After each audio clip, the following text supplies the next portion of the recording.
Hello दोस्तों, आपका स्वागत है अपने चैनल एपीएम इंस्पायर इंडिया में। हेलो दोस्तों, आज बात करेंगे हम लोग मणिपुर के हिंसा के बारे में।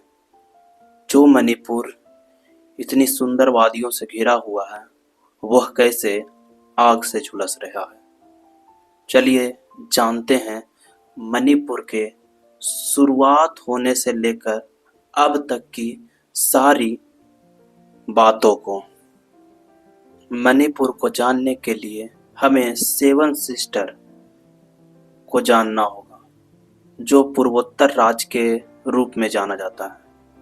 उसमें मणिपुर म्यांमार से लगता हुआ एक स्टेट है। चलिए स्टेट बनने से लेकर इसकी अब तक की कहानी को जानते हैं।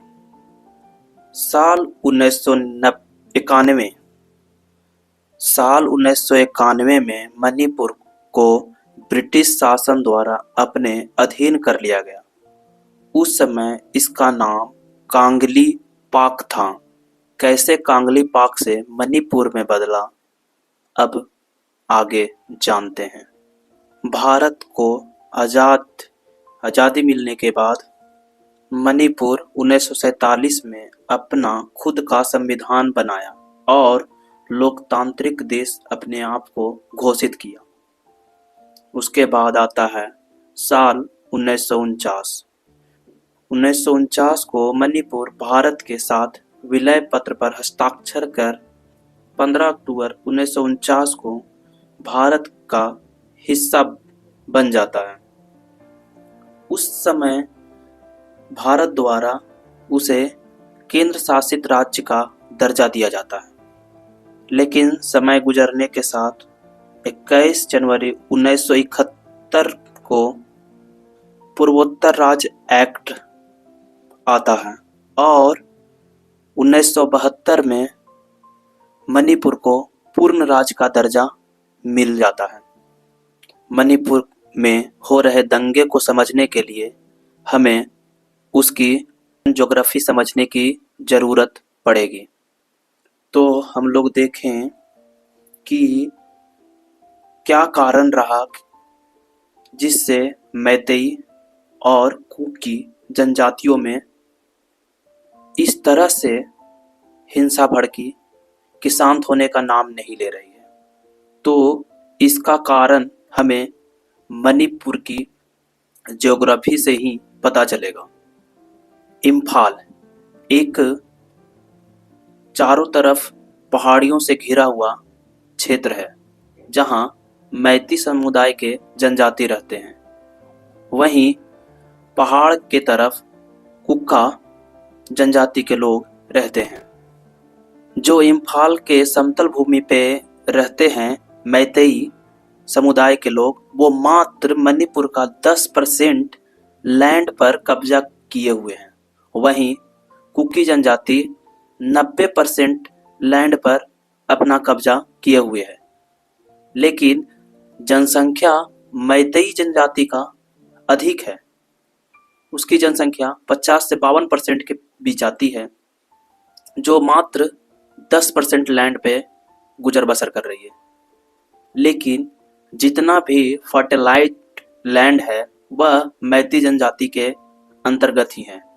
वहीं हिल्स वाला एरिया, पहाड़ी एरिया कुकी जनजाति के क्षेत्र में आता है। वहीं अगर पॉलिटिकल डायग्राम देखा जाए तो 60 सीटों वाला विधानसभा में 40 सीटों पर मैतेई जनजाति का कब्जा रहता है और मात्र 20% सीट पे कुकी जनजाति का कब्जा होता है।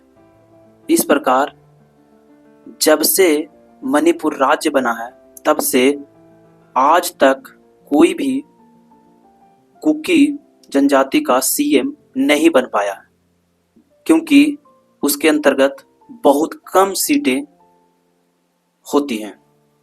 दंगा का कुछ कारणों को समझते हैं।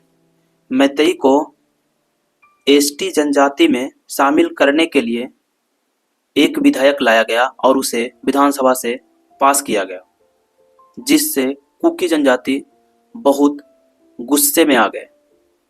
इसका कारण रहा कि लैंड रिफॉर्म एक्ट 1971 जो यह बताता था कि हिल्स वाला एरिया यानी नागा क्षेत्र तरफ मैतेई जनजाति के लोग ना ही जमीन खरीद सकते हैं और ना ही बस सकते हैं।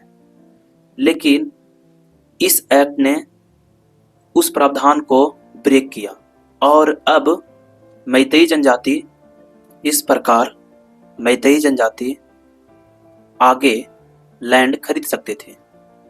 इसी का विरोध कुकी जनजाति द्वारा किया जाने लगा। दूसरा पॉइंट था एनआरसी को लागू करना। मैतेई जनजाति के द्वारा यह मांग उठाया जा रहा था कि मणिपुर में एनआरसी लागू किया जाए, क्योंकि 1970 के बाद बहुत ज़्यादा रिफ्यूजी आकर वैली क्षेत्र में बसे हैं, जिससे उनका डेमोग्राफी चेंज हुआ है और वह जनसंख्या में अधिक दिखने लगे हैं। और तीसरी बात है, दोनों जनजातियों के बीच यह भी विवाद हमेशा पनपता रहा है कि कौन मणिपुर का मूल निवासी है। इस पर दोनों कम्युनिटी अपने अपने कम्युनिटी को बताता है कि हम मणिपुर का असली निवासी हैं।